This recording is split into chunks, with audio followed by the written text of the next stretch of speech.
Noticentro 1, CMI. Buenas noches, bienvenidos a las noticias. Los siguientes son los 3 hechos más importantes de hoy en Colombia. 3 mujeres escogió hoy el presidente Gustavo Petro para que la Corte Suprema de Justicia escoja el reemplazo del fiscal general de la Nación, Francisco Barbosa, a quien se le vence su periodo en febrero de 2024. El jefe de Estado remitió la carta a la Corte Suprema con los nombres de las abogadas penalistas Ángela María Buitrago, Amparo Cerón y Amelia Pérez Parra. Las 3 juristas han trabajado en la Fiscalía General de la Nación y han tenido a cargo varios de los procesos más sensibles en temas de corrupción, paramilitarismo y violación de derechos humanos. El presidente también solicitó un fiscal ad hoc para que se haga cargo de las investigaciones en las cuales están comprometidos su hijo, Nicolás Petro Burgos, y su hermano, Juan Fernando Petro. Vamos a hablar más de esta noticia en nuestra emisión nacional a las 9 de la noche. A partir de las 0 horas de este jueves 3 de agosto arranca el cese bilateral del fuego con el ELN. Justamente hoy el Consejo de Seguridad de la ONU aprobó la ampliación del mandato a la misión de verificación en Colombia, además del inicio del cese bilateral del fuego por 180 días que pueden ser prorrogables. Entra en funcionamiento el mecanismo de verificación y monitoreo que estará encabezado por la ONU con presencia de la Iglesia Católica, las fuerzas militares y el propio ELN. Ampliación de esta noticia en nuestra emisión nacional a las 9 de la noche. El ministro de la Defensa, Iván Velásquez, descartó la presencia del Clan del Golfo en Bogotá. Aseguró que pese a la instalación de vallas y de otras presiones, nunca se le dará estatus político a esa organización. La reacción del funcionario se conoce al término de un Consejo de Seguridad conjunto con la alcaldesa Claudia López para analizar la ola de inseguridad en la capital de la República. Durante el encuentro pactaron la entrega de 400 nuevos uniformados para Bogotá a partir del mes de octubre. Además, la mandataria le presentó al gobierno el proyecto de ley para crear la policía local. Se trata de un cuerpo civil armado con más de 1000 integrantes que se encargará de los temas de convivencia y de delitos menores. Vamos a hablar más de esta noticia en nuestra emisión nacional a las 9 de la noche. Las siguientes son las noticias más importantes del mundo hoy. Alerta en Estados Unidos. Evacúan sede del Senado por amenaza de un hombre armado. Conductor atropella a grupo de transeúntes en Nueva York. Una decena de heridos. Fiscal publica lista de las 21 mentiras de Trump que serán incluidas en la imputación del delito de conspiración que le harán mañana en Washington. Estados Unidos inicia reunificación familiar para colombianos. Alerta en la OTAN. Aeronaves bielorrusas ingresan a espacio aéreo de Polonia. ¿Qué está pasando con WhatsApp? Sufre otra caída mundial. Con Claudia Palacios y Margarita Ortega. Alerta en la capital de Estados Unidos. Las autoridades evacuaron el edificio del Senado ante la amenaza de un posible atacante armado. La policía del Capitolio de Washington informó estar investigando la presencia de un tirador activo dentro del Senado tras recibir una llamada preocupante al 911. Las oficinas del Senado de Estados Unidos y los alrededores del edificio fueron evacuadas. Después del pánico que se desató en la zona, las autoridades comunicaron que no fue encontrado ningún sospechoso, ni tampoco heridos y que se trató de una falsa alarma. El Senado se encuentra en receso de verano y la mayoría de los legisladores no trabajan o asisten al edificio. Sin embargo, la mayoría de las oficinas conservan un personal mínimo en el lugar.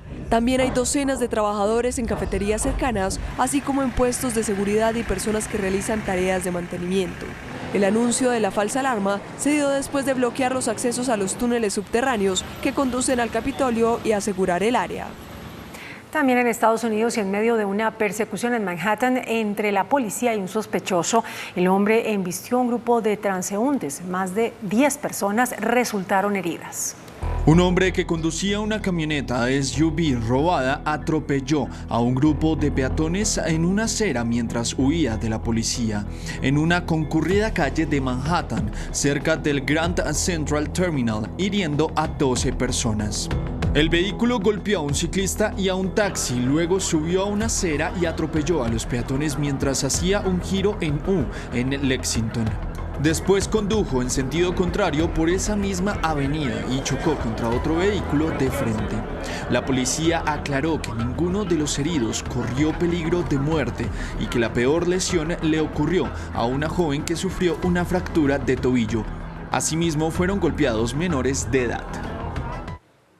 El fiscal a cargo del nuevo caso contra el expresidente Donald Trump reveló 21 mentiras del exmandatario relacionadas con los cargos que se le serán imputados mañana en Washington, entre ellos conspiración para revertir el resultado electoral de 2021 y también por su responsabilidad en la toma del Capitolio.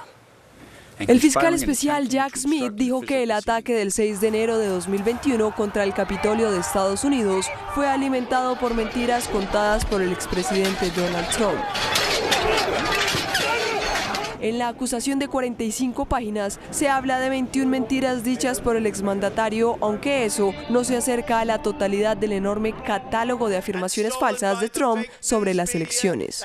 Dentro de esa lista están la mentira de que el fraude cambió el resultado de las elecciones de 2020, que Trump en realidad había ganado y que las elecciones fueron robadas, la de que el entonces vicepresidente Pence tenía el poder de rechazar los votos electorales de Biden, la emisión de papeletas a nombre de personas fallecidas, que las máquinas de votación en los estados indecisos habían cambiado votos de Trump a Biden, la mentira de que las elecciones fueron corruptas, entre otras.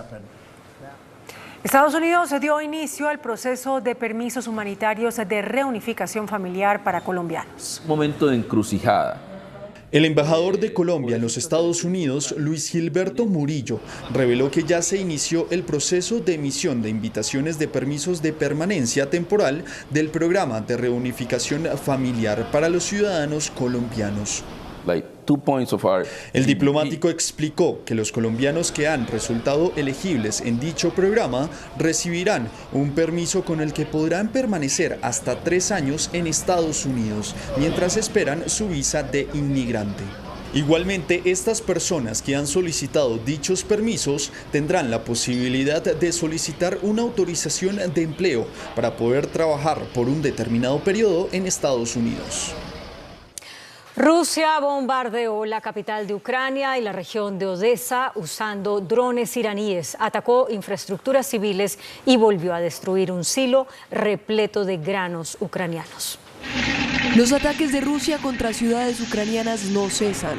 Drones rusos atacaron durante la madrugada de este miércoles infraestructuras portuarias de la región de Odessa en el sur y en la capital Kiev, provocando daños materiales pero no humanos. Las tropas ordenadas por Vladimir Putin lanzaron drones explosivos Shahed de fabricación iraní desde el Mar Negro a esta ciudad, blanco recurrente de los ataques rusos tras la salida del acuerdo de exportación de granos. El presidente ucraniano Volodymyr Zelensky acusó al Kremlin de atentar contra la seguridad alimentaria mundial. Los precios del trigo y el maíz en los mercados se dispararon tras el ataque, mientras los operadores continúan preocupados de nuevo por el golpe que supondría para los suministros mundiales la expulsión del mercado de Ucrania, uno de los principales exportadores de todo el mundo. Miembros de la OTAN están aumentando sus defensas en Polonia ante las amenazas del grupo Wagner y de Bielorrusia. Occidente se prepara para seguir su ardua defensa a Ucrania frente a los recientes movimientos de Moscú en la guerra con su país vecino. Los aliados de la OTAN están desplegando defensas ante una creciente preocupación por la presencia de mercenarios del grupo Wagner vinculado a Rusia en Bielorrusia. Polonia, Lituania y Letonia, miembros de la alianza, ya estaban en alerta desde que hace 2 años empezaron a llegar a sus fronteras grandes cantidades de migrantes y refugiados procedentes de Bielorrusia. Asimismo, han acusado al dirigente bielorruso Alexander Lukashenko, aliado de Rusia, de abrir la ruta migratoria en un acto de guerra híbrida destinado a crear inestabilidad en Occidente. El Papa Francisco llegó a Portugal para participar en la Jornada Mundial de la Juventud. Allí hizo un fuerte llamado a Europa para que busque la paz. Después de ser recibido con honores militares antes de iniciar su cargada agenda en la capital portuguesa, el Papa Francisco hizo un fuerte llamado a Europa para construir puentes de entendimiento con Ucrania. Con accorato affetto all'Europa, nello spirito di dialogo che la caratterizza, verrebbe da chiedere verso dove navighi se non offri percorsi di pace, vie creative per porre fine alla guerra in Ucraina e ai tanti conflitti che insanguinano il mondo? E ancora allargando il campo, quale rotta segui Occidente? El sumo pontífice se reunió con 13 víctimas de abusos sexuales en el seno de la iglesia en Portugal. Les pidió perdón en nombre de la iglesia y criticó a los clérigos que abusan de menores. En Costa Rica, la Fiscalía abrió una investigación contra el presidente Rodrigo Chávez por tráfico de influencias. El Ministerio Público señaló que el expediente se abrió a raíz de la denuncia interpuesta por el presidente de una entidad bancaria por la presunta intervención del mandatario en el proceso de divorcio entre él y su exesposa Yafid Ohana y la disputa por la custodia de sus hijos. El empresario denuncia que la mujer recibió un trato a favor por parte del gobierno. En Japón, el tifón Kanun deja a una persona muerta y 35 heridas a su paso por Okinawa. Ahí unos 220.000 hogares quedaron sin electricidad. Otras ciudades del país emitieron órdenes de evacuación no obligatorias para que sus habitantes se refugien en lugares más seguros que sus domicilios.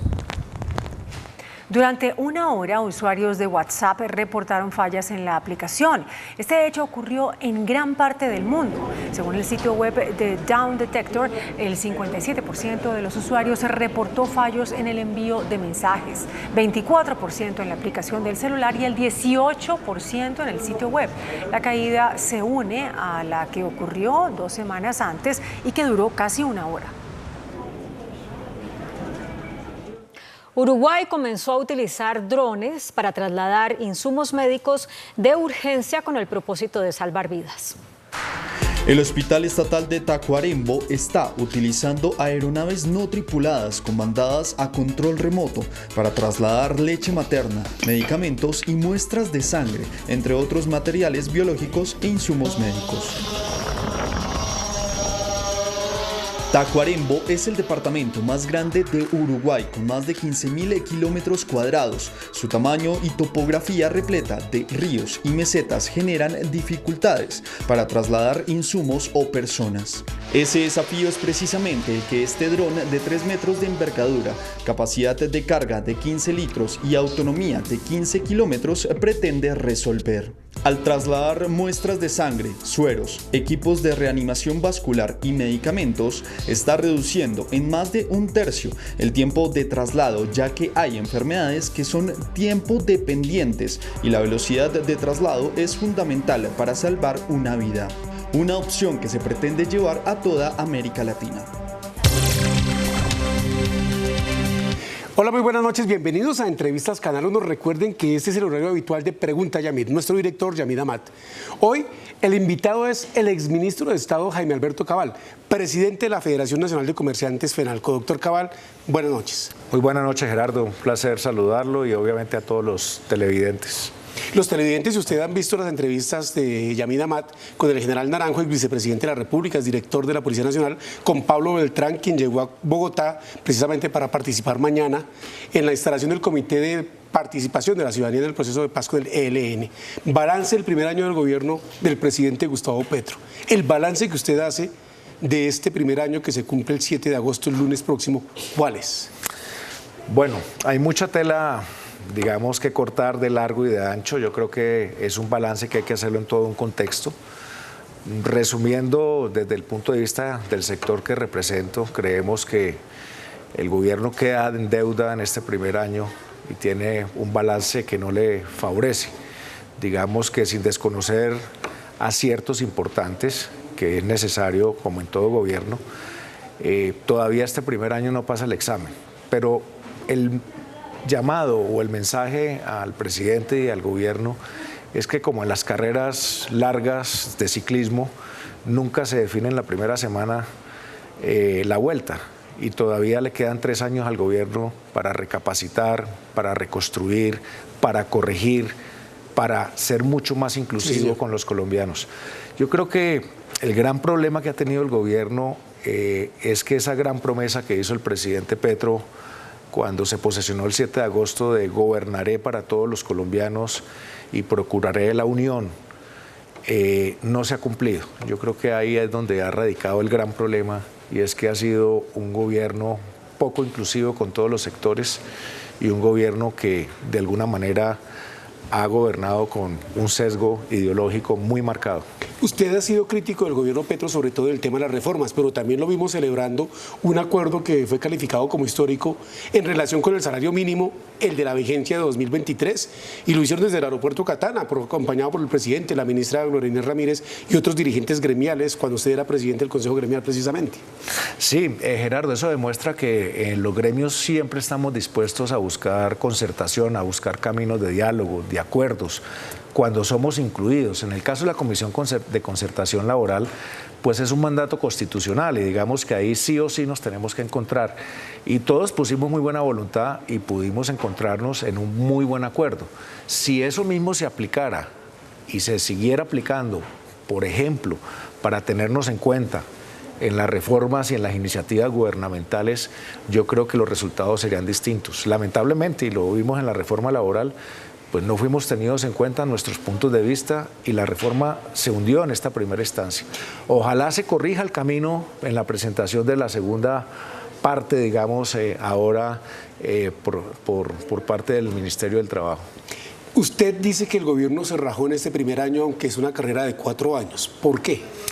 A ver, yo creo que empecemos a destacar cosas buenas. Yo creo que siempre hay que empezar por lo positivo. El gobierno ha tenido aciertos. Yo le voy a nombrar algunos que son bien importantes. Por ejemplo, la preocupación por lo social, en el caso de la ley de gratuidad de educación, sí. El mandato que quedó en el plan de desarrollo sobre el acceso al agua en regiones y poblaciones lejanas del país. Me parece que la apertura de las relaciones comerciales, aunque todavía falta mucho camino por recorrer con Venezuela, también podríamos decir que es un acierto. La responsabilidad fiscal, digamos, ese tránsito entre la línea Ocampo-Bonilla ha funcionado bien. Pero digamos que son muchas las cosas que no le han salido al gobierno y son muchas las cosas que hacen que ese balance no sea del todo positivo. Le cito algunos ejemplos. Sí, señor. El estilo. Digamos que el estilo de este gobierno es un estilo que fragmenta, es un estilo confrontacional, que confronta, que divide, que no procura unir, que siempre que se saca algo en favor de un sector se hace criticando a otros. Se estigmatiza, por ejemplo, al empresariado, se estigmatiza a sectores de la población. Esos calificativos a veces de esclavistas, de arribistas, de blanquitos ricos, cosas de ese estilo, son cosas que al gobierno no le quedan bien, no le quedan bien al presidente. Eso, digamos, ¿esa forma afecta tanto el fondo? Claro que afecta al fondo porque al final no todos los colombianos se sienten representados por el gobierno y al final eso le resta capacidad de concertar y de unir para sacar resultados. Le digo un caso concreto, la ejecución presupuestal de este gobierno es muy baja, es inferior al 30%. Entre enero y mayo de este año creo que van el 27%, por ejemplo, de la capacidad y la disponibilidad de recursos para ejecutar. La Contraloría sacó un informe que van ejecutados 1 billón de pesos menos por el Departamento de la Prosperidad Social. Claro, el peso lo reconoció el propio ministro de Hacienda cuando dijo que con la adición presupuestal la tarea de los ministros en este segundo semestre era precisamente ese llamado de atención que usted hace, ejecutar, porque es muy baja la ejecución del gobierno central. Efectivamente, digamos que ahí el gobierno en esa parte se raja también. Creo que hay otros aspectos que son importantes anotar y que no le han salido al presidente, y es un poco el estilo de querer gobernar en la calle, convocatoria de marchas y la contrarrestación que ha habido de otros sectores. Los discursos del balcón no han sido afortunados, son discursos llenos de alguna manera de mensajes un poco de ataque y de estigmatización. ¿Polarizantes, dice usted? Polarizantes totalmente. Y eso lo puede corregir. Vuelvo y le digo, Gerardo, le quedan 3 años al gobierno.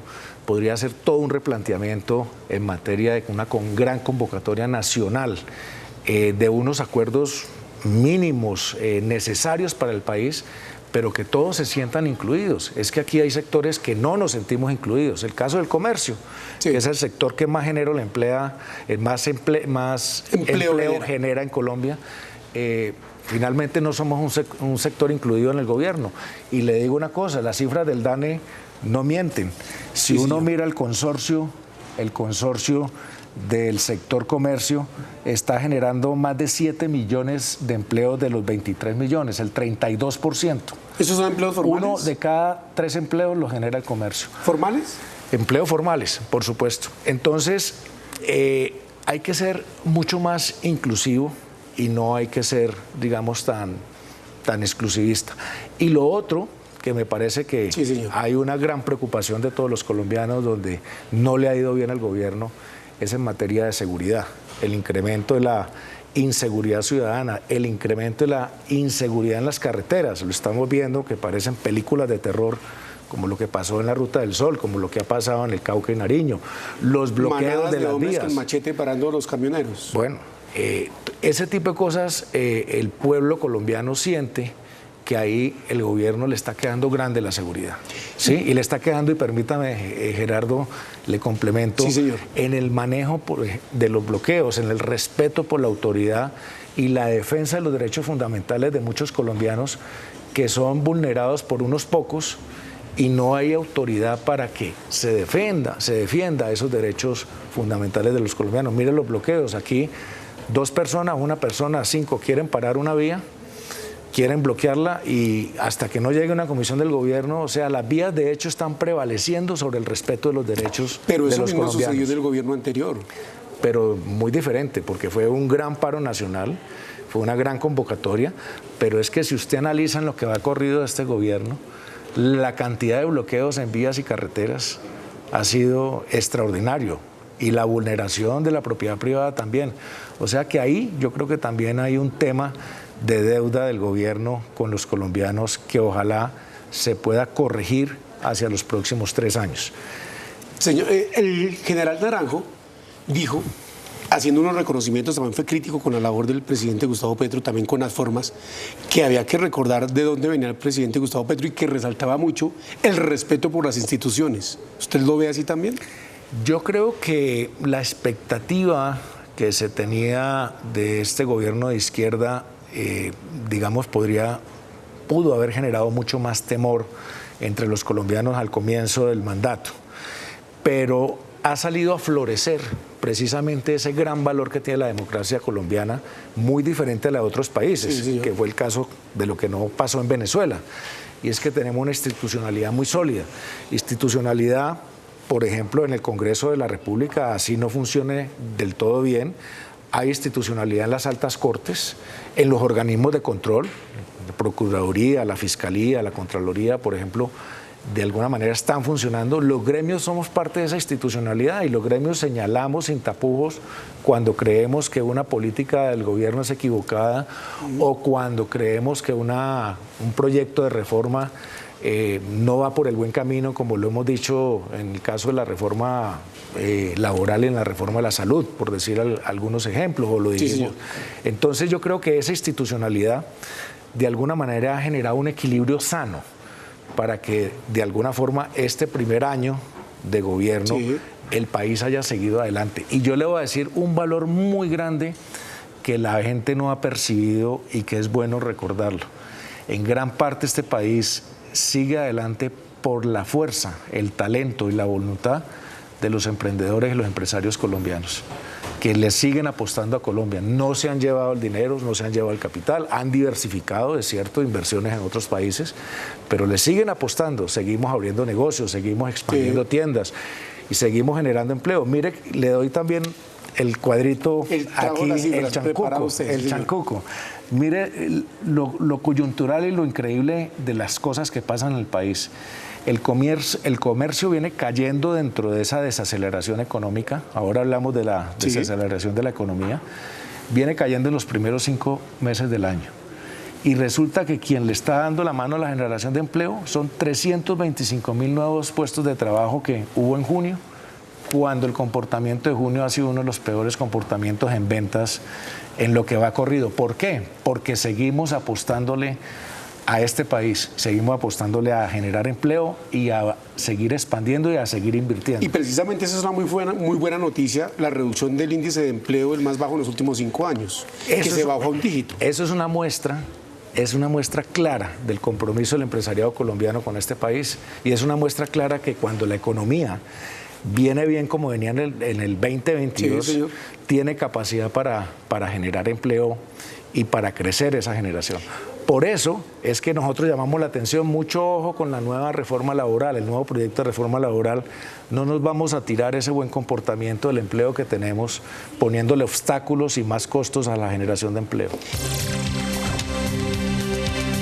Doctor Cabal, usted decía que los comerciantes y la generación de 325.000 nuevos empleos en junio es por la apuesta precisamente de los emprendedores, pero los gobiernos se atribuyen la generación de empleo porque se les castiga a ellos, cosa que usted se está atribuyendo como que lo hacen ustedes. ¿Eso se debe a políticas del gobierno o a lo que hace la empresa privada de forma aislada?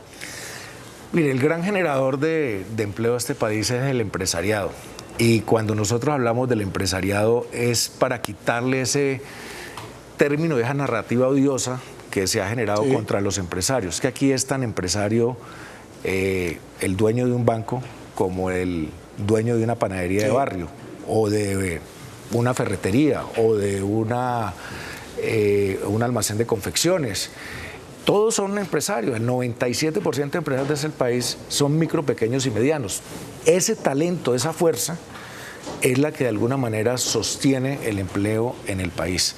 Pero políticas públicas de generación de empleo realmente han habido muy pocos, y todavía no ha habido una reforma laboral, precisamente que esa reforma laboral que planteó el gobierno y se hundió, muy criticada, no era para generar empleo. Ahora hay la gran oportunidad precisamente que sigamos trabajando, y por eso es nuestra mano así tendida al gobierno nacional. Venga, sentémonos a hablar y a sacar una reforma, pero que realmente le sirva al país para generar empleo y acabar con la informalidad. No solamente para darle más gabelas a los que hoy tienen empleo y subirle los costos a esos MIPYMES que son los generadores de empleo. Permítame hacerle una pregunta de abogado del diablo. En caso de que el desempleo estuviese desbordado y superando otra vez la cifra de 2 dígitos, digamos del 15, ayer decían en Arauca, le dijeron al presidente que en esa capital del oriente del país asciende a 31%. ¿La culpa entonces sería de los empresarios y no del gobierno? No, yo creo que aquí no se trata de culpas, se trata de crear un entorno de generación de empleo, y para eso se necesita crecimiento económico.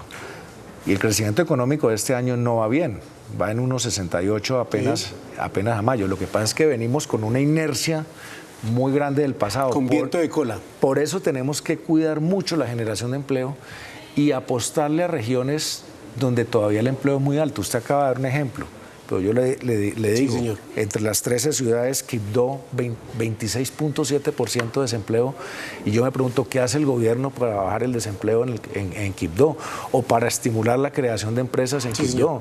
Ahí tenemos que hacer un esfuerzo conjunto. Por eso la reforma laboral, más que costos, sobrecostos, tiene que tener esos estímulos e incentivos a la generación de empleo para los empresarios.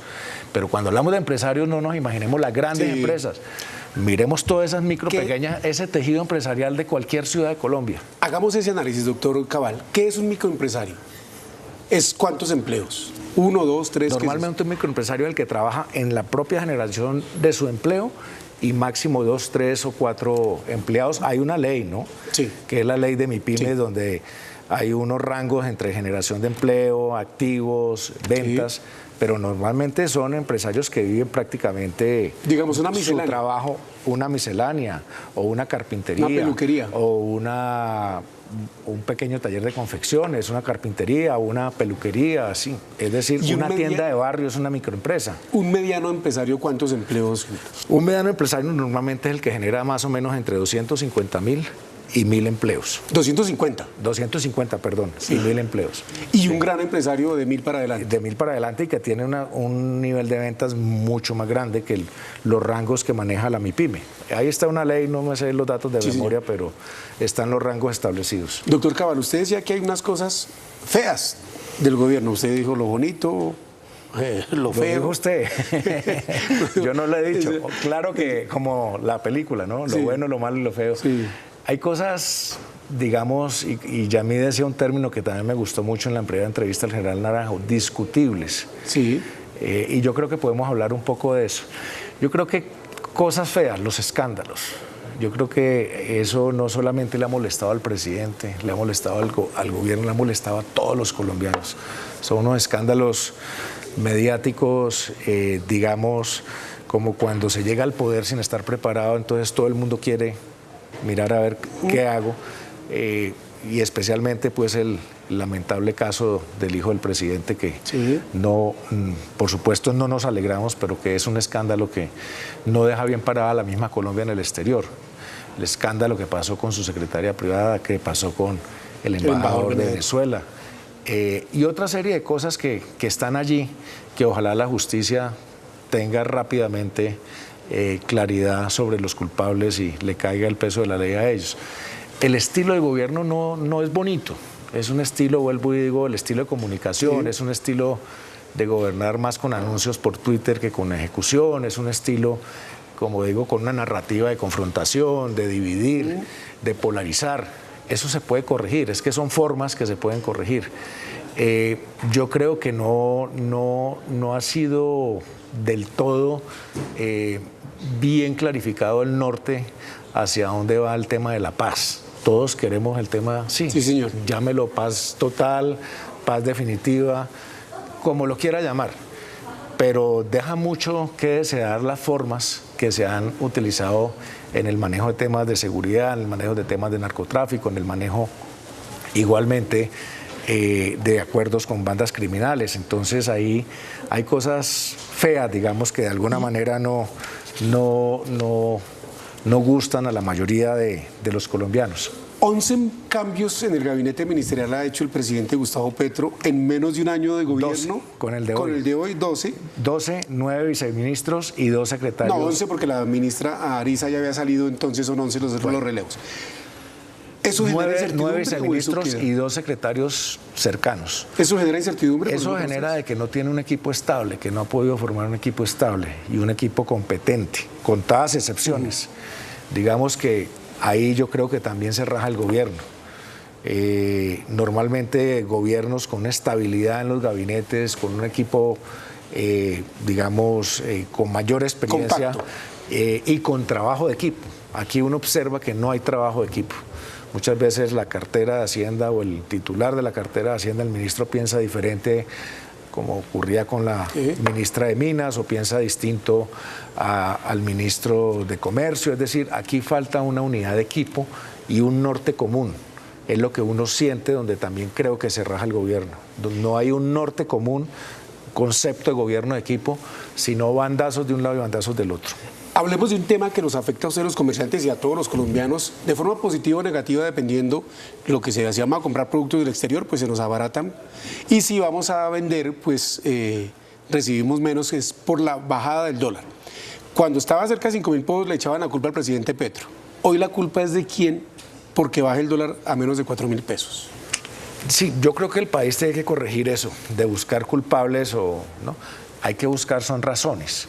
Sí, señor. Y yo creo que las razones son importantes. Cuando el dólar subió, había una incertidumbre, como dije al comienzo del programa, se pensaba que el gobierno del presidente Petro iba a ser una izquierda más radical y que de alguna manera iba a tener una ejecución muy rápida de muchas cosas, y al principio hubo digamos, incertidumbre y temor. Incertidumbre, y hubo fuga de capitales, y hubo capitales que no vinieron a Colombia, ¿sí? Sí.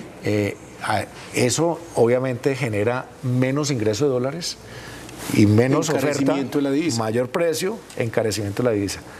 De alguna manera fue muy coyuntural cuando se cayeron las reformas, que se volvió como a crear cierta certidumbre de que, bueno, puede que sea un gobierno de izquierda, pero hay certeza jurídica. Hay institucionalidad y hay certeza jurídica, y eso de alguna manera mejoró los mercados. Pero hay unas razones económicas que también son válidas.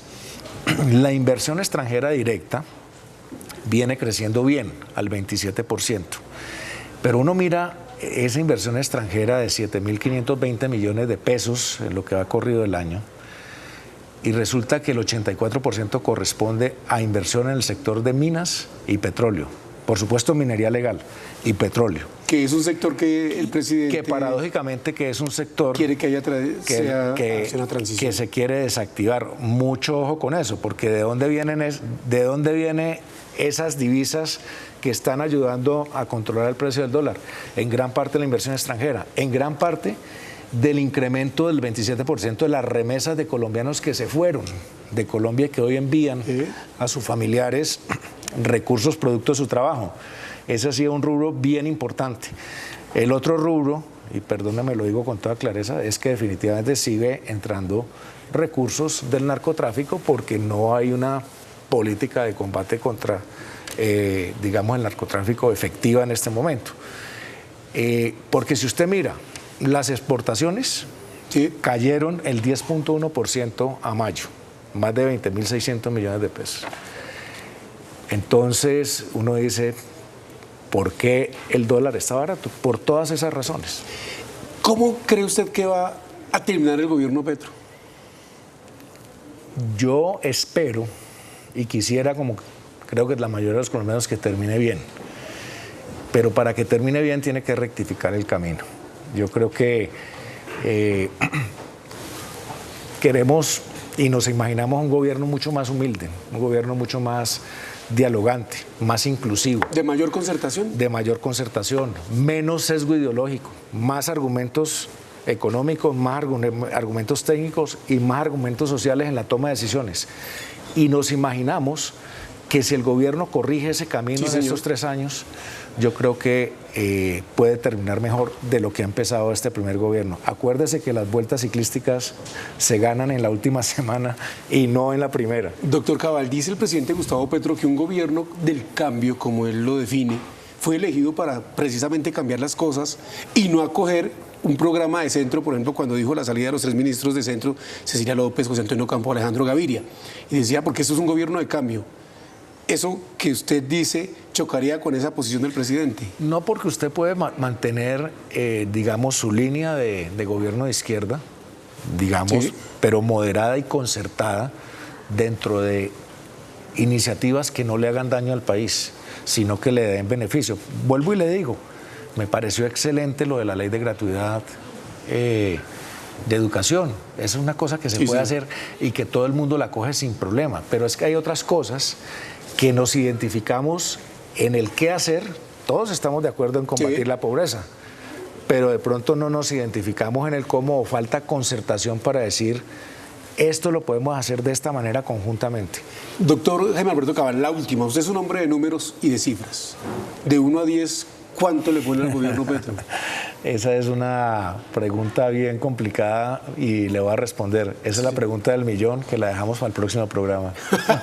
El presidente de la Federación Nacional de Comerciantes, nuestro invitado en la tercera sesión de personajes que analizan el primer año del gobierno del presidente Gustavo Petro, que se cumple este 7 de agosto. A ustedes, muchas gracias por la sintonía y los invitamos a continuar aquí en Noticentro 1 CMI. Buenas noches. Noticentro 1 CMI.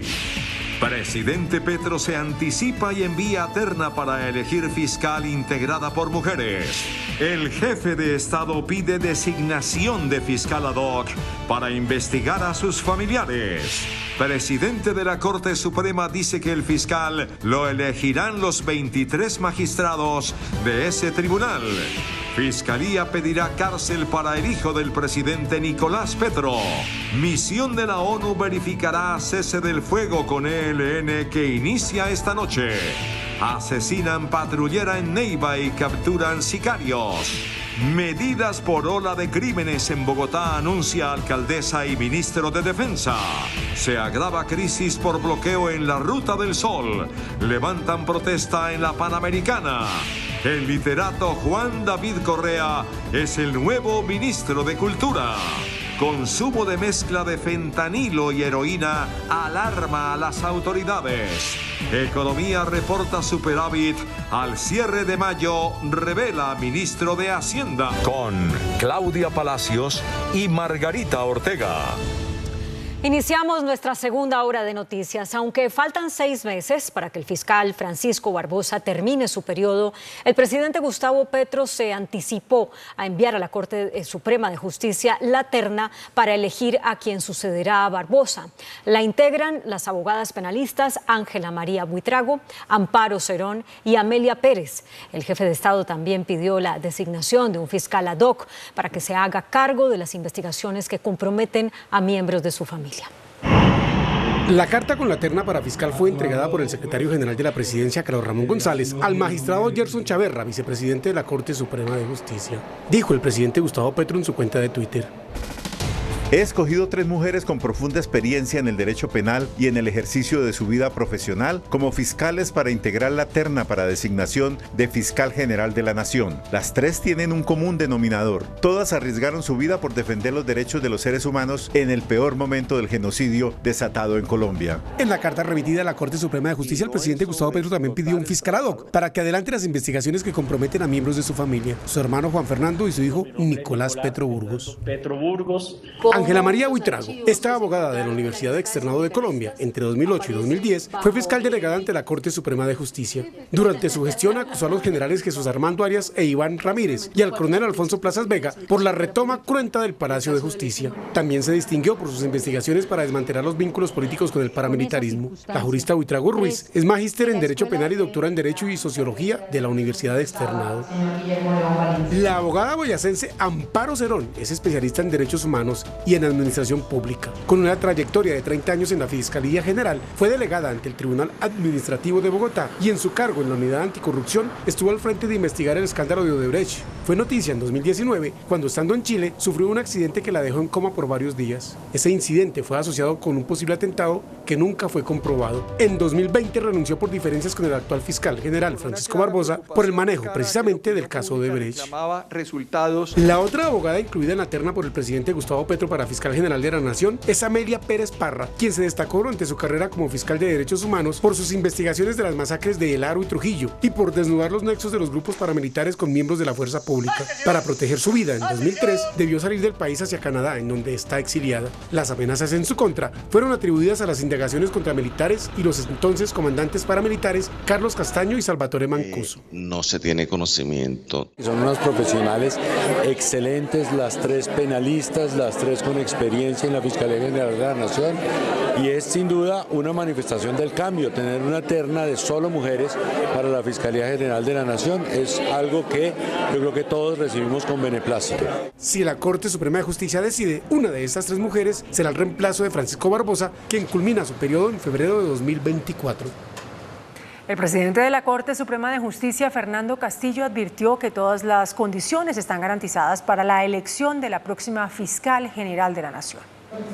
El magistrado Castillo asegura que la elección de la jurista que reemplazará al fiscal general Francisco Barbosa se efectuará con todos los magistrados que conforman la sala plena. En este momento estamos 21 magistrados, solo hay 2 vacantes que esperamos llenar en el transcurso de estos meses. Así que la Corte Suprema mantendrá sus 23 magistrados en un estimado entre octubre y noviembre, de forma tal que cualquier decisión que haya de tomarse se tome con los 23 magistrados. La presentación de la terna tomó por sorpresa a la Corte, pues esperaban por tradición que el presidente de la República la presentara en otro tiempo. Normalmente se estila como un periodo entre 6 y 3 meses antes del vencimiento, 3-4 meses antes del vencimiento del fiscal. El fiscal Barbosa culmina su periodo en febrero. Su sucesora deberá ser elegida con un mínimo de 16 votos. Voceros de las diferentes bancadas en el Congreso dividieron opiniones sobre la terna enviada por el presidente para elegir al próximo o a la próxima fiscal general de la Nación. Para el representante Hernán Cadavid del Centro Democrático, la presentación de esta terna en el contexto actual tiene un tinte oscuro. Lo primero que hay que decir es que es un factor de inestabilidad institucional que el presidente de la República presente una terna cuando todavía faltan 7, casi 8 meses para que termine el periodo del fiscal general Francisco Barbosa. Segundo, lo que busca con eso claramente es minar la institucionalidad, las gestiones del fiscal, porque pone en el camino de salida la gestión de Barbosa, y hay una ruptura sin duda alguna. Por su parte, la representante Jennifer Pedraza señala que las tres postuladas tienen el nivel y la experiencia requeridos para el cargo. A diferencia del fiscal Barbosa, las tres mujeres excelentes que componen esta terna tienen experiencia en el proceso penal y conocen la fiscalía sobremanera. Creo que desde ya deberían empezar a anunciar sus impedimentos para posibles casos futuros de corrupción. El presidente también dijo que estaba dispuesto a que hubiese un fiscal ad hoc en el caso de Nicolás Petro. Creo que igual vamos a requerir un escrutinio público. Desde todos los partidos coinciden en que la nueva fiscal debe entregar garantías. Esperemos que sean imparciales, que sean de garantía para todos los colombianos y que ataquen la impunidad. ¿Qué si hacemos la solicitud al presidente de la República que en todo el trámite para la elección de la terna por parte de la Corte Suprema de Justicia, del fiscal, en este caso de la fiscal, entendiendo que son tres mujeres, se respeten y se dé el cumplimiento de todas las garantías constitucionales y legales? La última palabra sobre la sucesora del fiscal Barbosa la tendrá la Sala Plena de la Corte Suprema de Justicia. Los exfiscales Mario Iguarán y Francisco Cintura destacaron la trayectoria de las ternadas al cargo de fiscal y resaltaron que ya trabajaron en la Fiscalía liderando investigaciones de interés nacional. El exfiscal Mario Iguarán resaltó que las tres aspirantes al cargo de jefe del ente acusador ya hicieron parte de esa entidad. Demuestra que el presidente es muy sensible al tema de los derechos humanos. Es oportuno en cuanto que permite que los equipos se puedan hacer a un proceso de transición. Los exfiscales también se pronunciaron sobre la posibilidad de nombrar un fiscal ad hoc para que revise el caso de Nicolás Petro luego de que salga Francisco Barbosa de la Fiscalía. El presidente evidencia el criterio de independencia que quiere mantener el Ejecutivo en este punto concreto del juzgamiento de su hijo frente a la rama judicial. Seguramente el presidente lo dice para reiterar su manifestación de que no quiere interceder en la imparcialidad, la independencia y la autonomía que debe tener la Fiscalía. La nueva fiscal entrará a manejar un presupuesto de casi 5 billones de pesos anuales y una nómina de más de 25.000 empleados. El hijo del presidente Gustavo Petro, Nicolás Petro, rindió interrogatorio ante la Fiscalía luego de pedir convertirse en testigo. Mañana el ente acusador solicitará ante un juez su detención.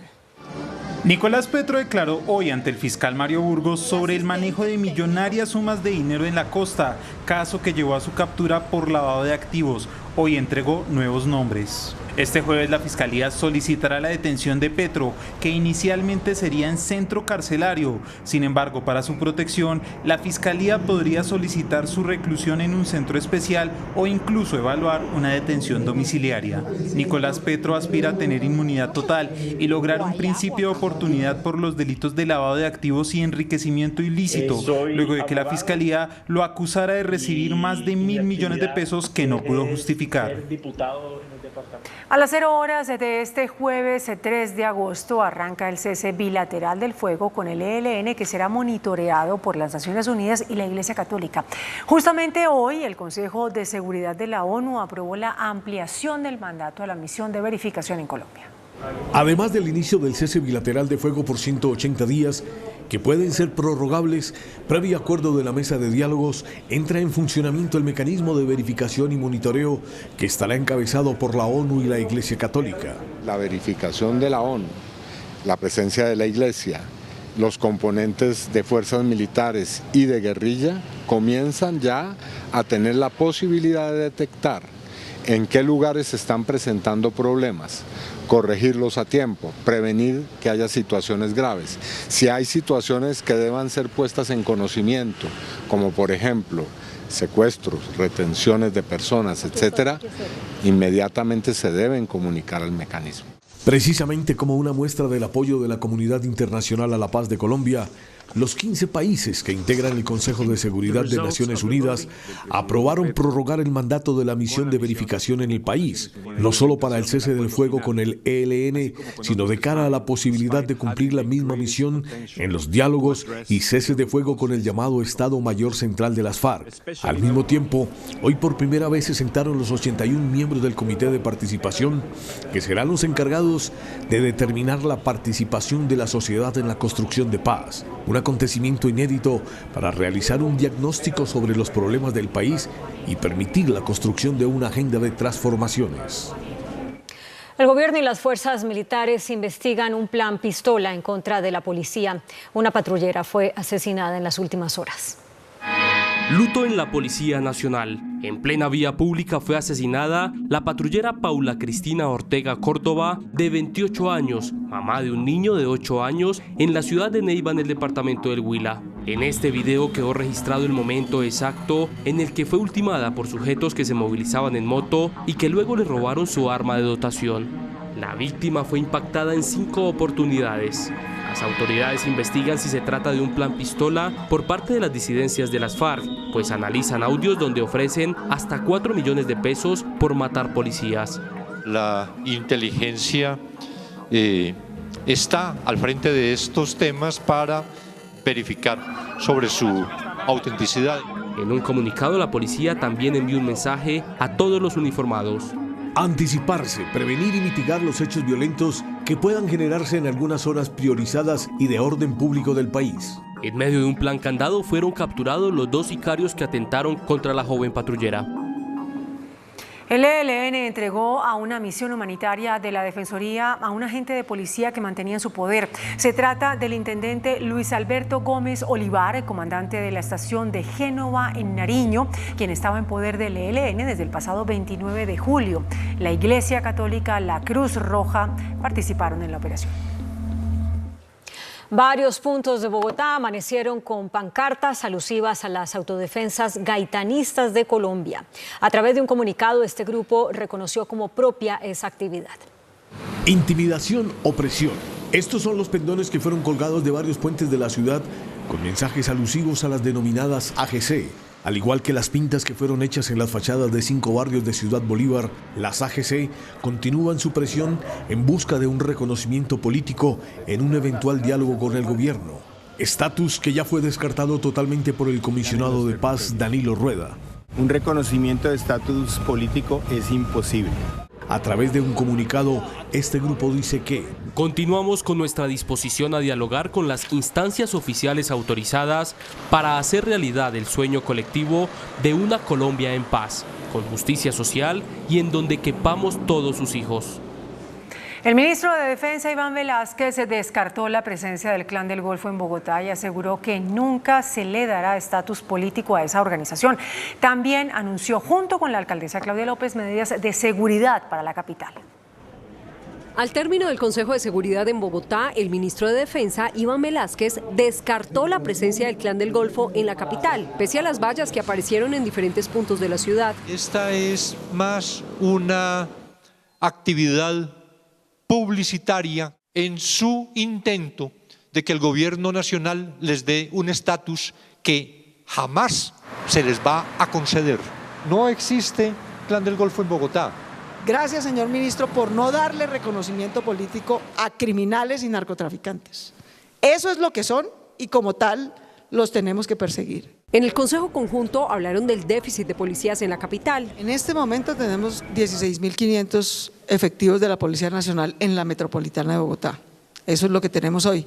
Es el menor número de policías de los últimos 10 años en Bogotá. Por lo que pactaron la entrega de nuevos uniformados a partir de octubre. Por lo menos 400 nuevos policías que salen de la escuela van a ser radicados en Bogotá. Otro de los temas clave de la reunión fue el proyecto para crear la policía local en Bogotá. Se trata de un cuerpo civil armado con más de 1.000 hombres que se encargará de temas de convivencia y delitos menores. Si la Policía Nacional no da abasto, entonces que nos dejen tener una policía local. Mañana serán radicados en el Congreso 2 proyectos, el de la policía local y otra iniciativa que busca que los funcionarios públicos puedan imponer comparendos.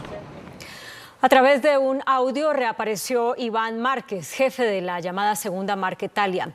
Reiteró su voluntad de paz y le pidió al presidente Gustavo Petro dar el segundo paso para iniciar conversaciones de paz con ese grupo.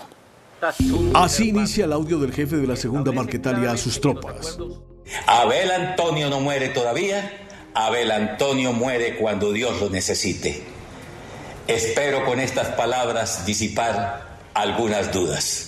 Márquez reitera la voluntad del grupo que encabeza de apostarle a la paz total, propuesta por el presidente Petro, y revela que se ha reunido 3 veces con el comisionado Danilo Rueda. Hemos valorado la propuesta de paz total, que para nosotros es la paz integral con justicia social y democracia verdadera. Sin embargo, dice que pese a la voluntad de paz de la segunda Marquetalia, el gobierno no ha respondido. Salvo promesas y anuncios que hemos tratado con la debida paciencia, 6 meses después no registramos elementos nuevos. Nos parece un contrasentido de la política de paz total, que no se entienda con la manera y la celeridad debidas la decisión y voluntad de nuestra guerrilla de adelantar un proceso de paz. Este mensaje de Márquez aparentemente fue grabado ayer. Se agrava el bloqueo de la vía entre Bucaramanga y Barrancabermeja, que completa 3 días. Alimentos y combustibles comienzan a escasear en la zona. Desabastecimiento de gasolina en el Magdalena Medio y pérdidas para el sector transportador, que en solo terminales de transporte superan el 75%, dejan los 3 días de bloqueo campesino en la Ruta del Sol entre Bucaramanga y Barrancabermeja. Hemos tenido casi una reducción del 75%, tanto en vehículos como en pasajeros, hacia la vía de Barranca. Ya el día de hoy pues estamos viendo afectada la vía de la costa por el lado de San Alberto.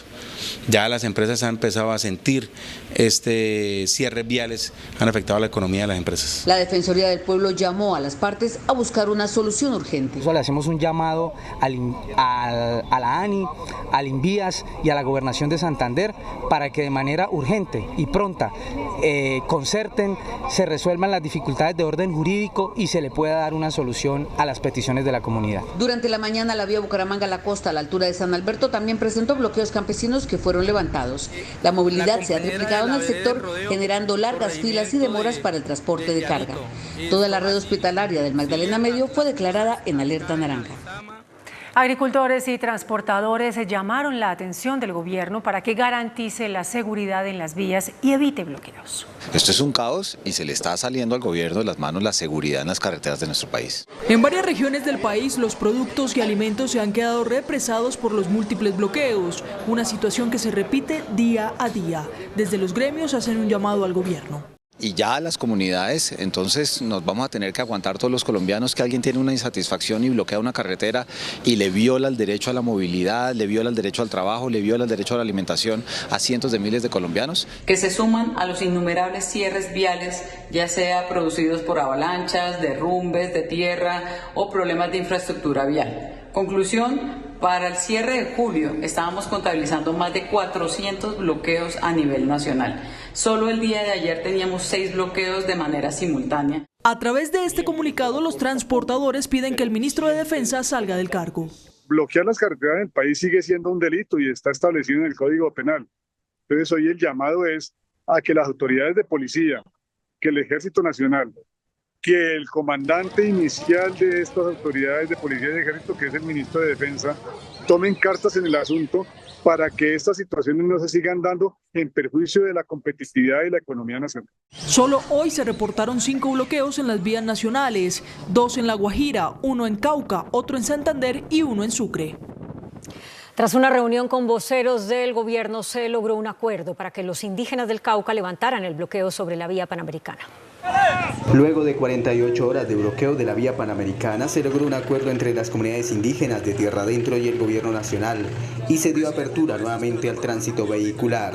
Hemos definido una agenda de trabajo que comenzará con una sesión de trabajo 17 y 18 en Bogotá y el 2 en el territorio para entregar las conclusiones de hasta dónde puede comprometerse el gobierno. No queremos firmar acuerdos por firmarlos y por levantar un paro.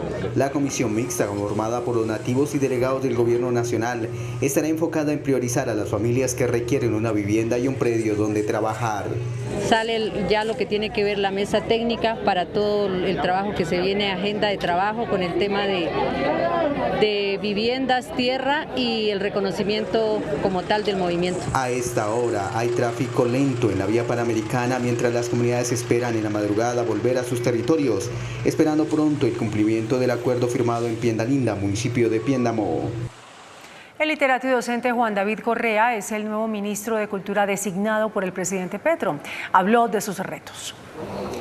Juan David Correa debe asumir el Ministerio de Cultura tras protesta de los actores del sector, en respuesta a la interinidad durante 5 meses que tuvo esa cartera, luego de la salida de Patricia Ariza. El encargado era el viceministro Jorge Ignacio Zorro. Dice el nuevo ministro que está comprometido con la cultura como factor de cambio. Este es un ministerio de todos, que este es un ministerio colectivo, que este es un ministerio con vocación de paz, con vocación territorial, con vocación de imaginación, de pluralidad, de democracia, y todos estamos incluidos en este proceso, y lo único que espero es que todos estemos a la altura del impacto que nos está poniendo el país por delante, y creo que a eso es que hay que comprometerse en este momento, a trabajar, a ser capaz de sacar adelante una agenda que ya existe, un plan decenal de cultura, en fin.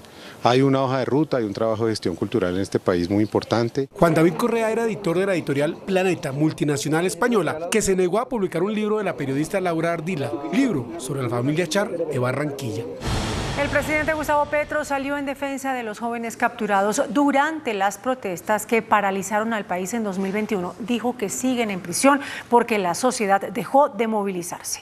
Probablemente cuando se habla de juventudes. La afirmación la hizo el presidente Gustavo Petro al posesionar a los miembros del Comité Nacional de Juventud, órgano consultor del gobierno nacional. ¿Por qué siguen los jóvenes que se movilizaron protestando por razones justas presos? Porque nos quedamos en la casa. Así de simple, porque les dejamos. Porque quizás hay la aprehensión de que como el gobierno es de cambio, el gobierno puede, y resulta que este gobierno no tiene completamente, sino apenas una esquina, el poder. El poder debe pertenecerle al pueblo, luego el pueblo tiene que salir en las cosas específicas. El presidente anunció un proyecto de ley ante los jóvenes del país representados en los consejos juveniles para que ellos, en esos consejos, tengan realmente un poder decisivo en la toma de políticas públicas.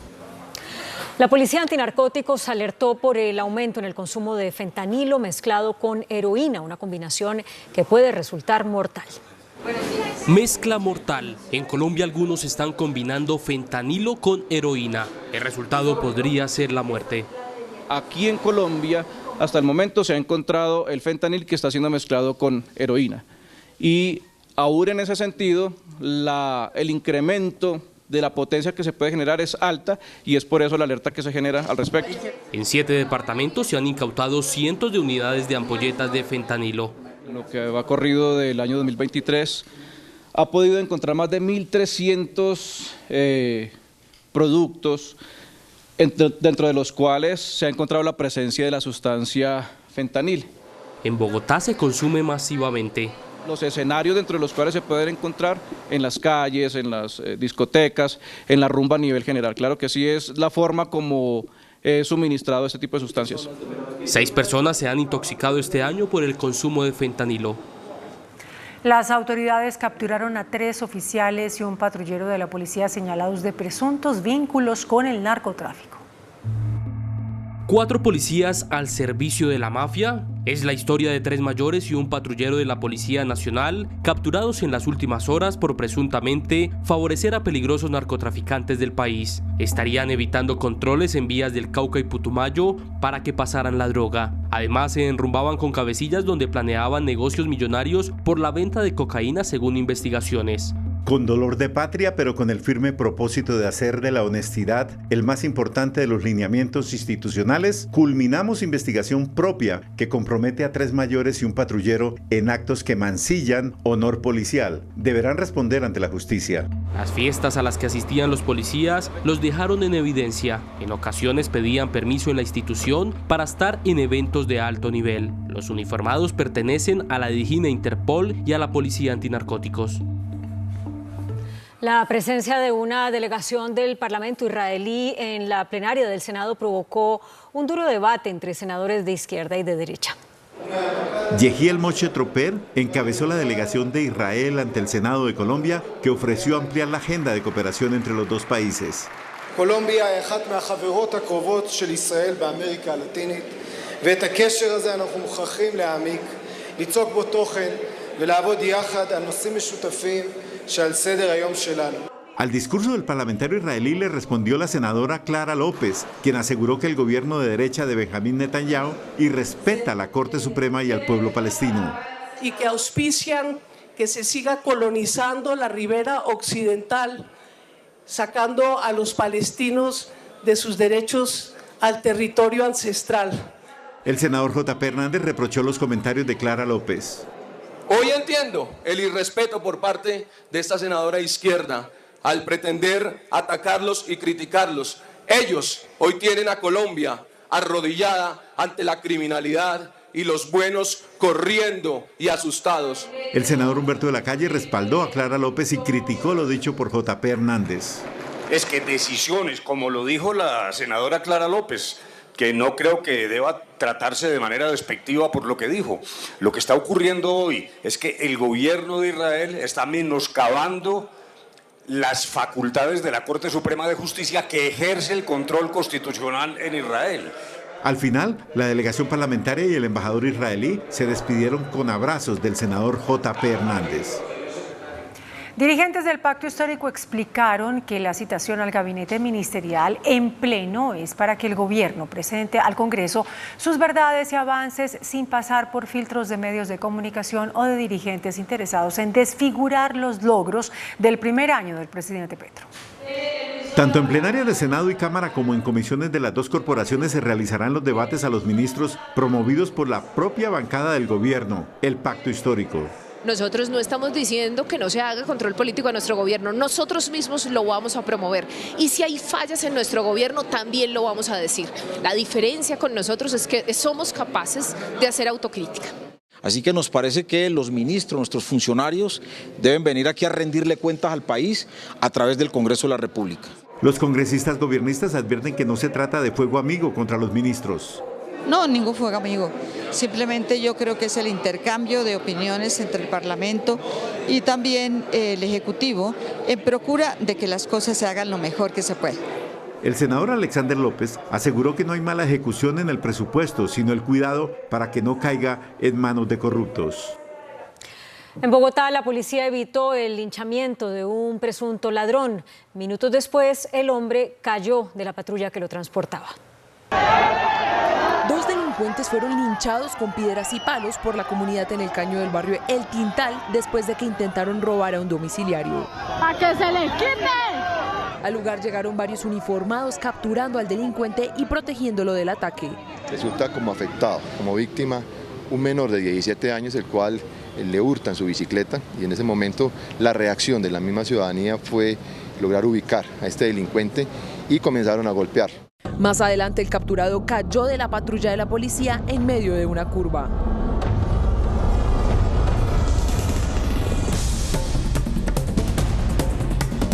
Un uniformado alcanzó al sujeto que volvió a subir rápidamente al vehículo. El Senado de Estados Unidos fue evacuado por la presencia de un posible pistolero. De otra parte, Rusia bombardeó la capital de Ucrania. Noticias del Mundo en Noticentro 1 CMI.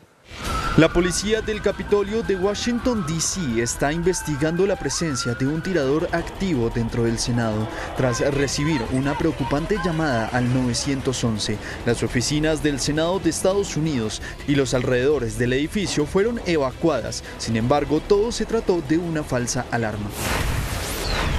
Drones rusos atacaron durante la madrugada de este miércoles infraestructuras portuarias de la región de Odessa, en el sur y en la capital de Kiev, provocando daños materiales, pero no humanos. Un hombre que conducía una camioneta robada atropelló a un grupo de peatones en una acera mientras huía de la policía en una concurrida calle de Manhattan, hiriendo a 12 personas. El ministro de Hacienda, Ricardo Bonilla, reveló que la economía colombiana reportó superávit al cierre de mayo. La noticia económica del día. El balance fiscal revelado por el ministro de Hacienda, Ricardo Bonilla, muestra un aumento en el nivel de ingresos a mayo del presente año con un total de 122,9 billones de pesos, es decir, 26,5% más que en igual periodo del año anterior. La mayor entrada de recursos y el menor gasto permitió un superávit primario de 1,6% que da una estabilidad a las finanzas públicas. Estamos efectivamente en la senda de seguir bajando el déficit fiscal y los resultados parciales del año así lo indican. Así sale de un informe que está en este momento saliendo de la Dirección Macroeconómica del Ministerio de Hacienda. Los resultados observados son mejores a las proyecciones que tiene el Ministerio de Hacienda para fin de año, que apuntan a un déficit fiscal de 4,3%. Eso quiere decir que tenemos mejora de ingresos y que tenemos un control de gastos. El pronunciamiento lo hizo el ministro Bonilla al culminar la reunión con los 15 comités cafeteros departamentales, donde se analizó la situación del sector y se acordó un próximo encuentro para el 16 de agosto. La presidenta de Aliadas, María Claudia Lacutir, reveló una encuesta según la cual el 60% de los trabajadores informales se sienten felices de laborar en esa condición. En una investigación de Aliadas que reúne a 35 gremios del país, se analizó la informalidad en Colombia, la cual sigue marcando altos índices que, de acuerdo con el DANE, en su dato más reciente, registró niveles de 56,7%. Según el informe, el mercado laboral sigue presentando problemas estructurales para la formalización de trabajadores, tanto así que el 60% de los encuestados manifestó estar mejor en la informalidad. Se llama la atención para hacer un giro en materia de contratación. Flexibilidad, autogestión del tiempo, contratos por hora, que le dé la posibilidad a ese informal con experiencia de poder continuar generando ingresos y que le permita generar la subsistencia que requiere. El 65% alega que el principal obstáculo para entrar a una empresa es la falta de experiencia y un 38% busca emprendimientos. El ministro de las Tecnologías de la Información, Mauricio Liscano, anunció la instalación de nuevas antenas de comunicación en La Guajira al amparo de la declaratoria de emergencia económica. Este es uno de los 12 decretos expedidos tras la declaratoria de emergencia en La Guajira. Desde el Ministerio de las TIC eliminaron las barreras para la rápida instalación de antenas de telecomunicaciones en ese territorio. Podemos ordenarle no solo a los operadores, sino a cualquier entidad para poner antenas o para poder resolver los temas de comunicaciones que sean necesarios para atender la crisis. Hoy tenemos una ley, decreto ley, que nos faculta para hacer eso. Esa cartera argumenta que ante cualquier emergencia las comunicaciones son una ficha clave. La Corte ha declarado el estado inconstitucional de las cosas en La Guajira. Son ellos los más preocupados, los magistrados han hecho sendas sentencias, han obligado al gobierno a que cumpla muchas cosas. Creo que los que más conocen la situación de La Guajira y los que entienden que se necesita, pues son ellos mismos quienes ya lo han hecho en el pasado con la declaración inconstitucional de cosas en La Guajira. El decreto estará vigente durante 12 meses. El ministro de Comercio, Germán Umaña, anunció que el gobierno tiene listos 3,5 billones de pesos para financiar programas de economía popular. Durante el segundo Congreso de Aliadas, el ministro de Comercio, Germán Umaña, anunció recursos por 3,5 billones de pesos para los programas de financiación a la economía popular del país. Con el objetivo de integrar en esa economía popular unos formales, otros informales, a toda esa estructura productiva que existe en el país, que está en el barrio. El funcionario anunció un trabajo en conjunto con la Banca Nacional para seguir disminuyendo las tasas de interés. Estamos trabajándolo con Asobancaria, con el sector privado, con bancos como Da Vivienda. Ya ha tenido una evolución importante a pesar de las tasas de interés tan altas que existen por parte del Banco de la República. Se ha entendido claramente que tenemos que competir contra el gota a gota y demás. Por otro lado, en el primer semestre del año aumentó 34,3% el ingreso de turistas al país. Prosperidad Social buscará acelerar la construcción de 268 obras de infraestructura en el país. Para este fin se destinarán 780.000 millones de pesos. Con las obras se busca beneficiar a la población de los 230 municipios con mayores índices de pobreza. Plazas de mercado, centros comunitarios y centros de transformación avícola serán algunos de los proyectos a financiar. La Alcaldía de Bogotá impulsará una reforma a la ley de contratación. La idea es modificar los pliegos tipo para que los ganadores de licitaciones de obras en la capital de la República tengan capacidad financiera y experiencia para ejecutarlas. Así se ven varios andenes en el norte de la ciudad, obras inconclusas y con graves retrasos, según el IDU, porque muchas de ellas quedaron en manos de contratistas inexpertos y sin capacidad financiera. Por eso, el distrito está proponiendo una modificación al Estatuto de Contratación. Lo que nosotros queremos es que en Bogotá podamos exigir unos requisitos o una experiencia mayor para hacer contratos de obra distinta a la que se exige para un municipio categoría 5 o categoría 6. Puntualmente es exigir la experiencia en Bogotá. Además, la iniciativa busca cerrarle la puerta en Bogotá a las empresas que hayan sido multadas o que se les haya demostrado incumplimientos. Una empresa privada que haya tenido una multa o un incumplimiento, o dos multas o dos incumplimientos, quedará inhabilitada para contratar con el Estado. El proyecto de ley será presentado esta semana al Congreso. El índice de capitalización de la bolsa, que mide el comportamiento de las 25 principales acciones, cerró a la baja. El índice selectivo MSCI Colcap de la Bolsa de Valores de Colombia bajó 1,52% a 1.160 puntos. La acción de Concreto fue la que más subió, con una valorización de 1,52% a 267 pesos. La acción de Bancolombia fue la que más bajó, con una pérdida de 3,25% a 32.700 pesos. La acción más negociada de la jornada fue la de Preferencial Bancolombia, al movilizar más de 17.000 millones de pesos, con una variación negativa de 2,63% a 29.210 pesos. El dólar cerró al alza. Indicadores económicos en Noticentro 1 CMI. La tasa representativa del mercado que regirá para mañana jueves será de 4.056 pesos con 99 centavos. Los profesionales del cambio compran la divisa en promedio entre 1.850 pesos y la venden entre 1.920 pesos. Un euro cuesta 4.408 pesos con 10 centavos. La libra de café en Nueva York se cotizó a $1.66. El azúcar se transó en 24,24 centavos de dólar la libra. El barril de petróleo WTI se cotizó en $79.75. La referencia Brent para Colombia se cotizó en $83.33. Una acción de Ecopetrol cuesta 2.270 pesos. Tenemos noticia al cierre a esta hora. Hay acuerdo entre los manifestantes y el gobierno para levantar el bloqueo en la Ruta del Sol en el sector de la Lizama, en la vía Barranca Bermeja-Bucaramanga, donde había protestas por el mal estado del corredor vial. Hasta aquí Noticentro 1 CMI.